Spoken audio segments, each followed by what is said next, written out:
Hello friends, నేను మళ్ళీ వచ్చాను కొత్త వీడియోతో. చాలా వీడియోస్లో మీరు చేపలు గేలలతో పట్టి చూసే ఉంటారు. ఇవైతే పీతలు పట్టే బోన్లు. వీటిలో ఎర్రను పెట్టి నీళ్ళలో వదులుతారు.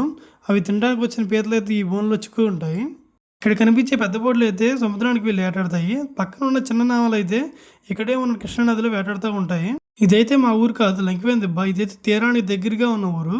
ఇక్కడ వల్ల కట్టుకుంటే సౌకర్యవంతంగా గవర్నమెంట్ అయితే వీళ్ళకి బిల్డింగ్స్ కట్టించాయండి. దీంట్లో అయితే వీళ్ళు వల్ల కట్టుకుంటారు. పక్కన ఇదిగోండి చూడండి, ఇక్కడైతే మరమ్మతుల పనులు కూడా చేస్తున్నారు బోట్లకి. ఇదైతే బోటు సైడ్ చెక్క అంటారు. బొద్దుకు సైడ్ అప్పుడు పెడతారు ఈ చెక్కని. సముద్రంలో వెళ్ళే బోట్లు అయితే వాళ్ళ వలలు సముద్రంలో కొట్టుకుపోకుండా ఈ లంగారులను అయితే వాడతారు. ఈ లంగారులు వచ్చేసి ఒక్కోటి 25 కేజీలు 30 కేజీలు బరువు ఉంటుంది. ఈ కనిపించే జెండాని అయితే మేము దైవంగా కొలుస్తాము. ఈ వీడియోని లైక్ చేయండి. ఈ జెండా గురించి అయితే ఇంకో వీడియోలో చెప్తాను.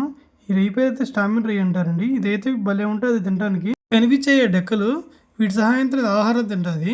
మీరైతే ఇలాంటి ఎన్నో వీడియోస్ కోసం మన ఛానల్ సబ్స్క్రైబ్ చేసుకోండి. ఉంటా గాయస్, దీనైతే తీసుకెళ్ళి తినేస్తాను ఇప్పుడు.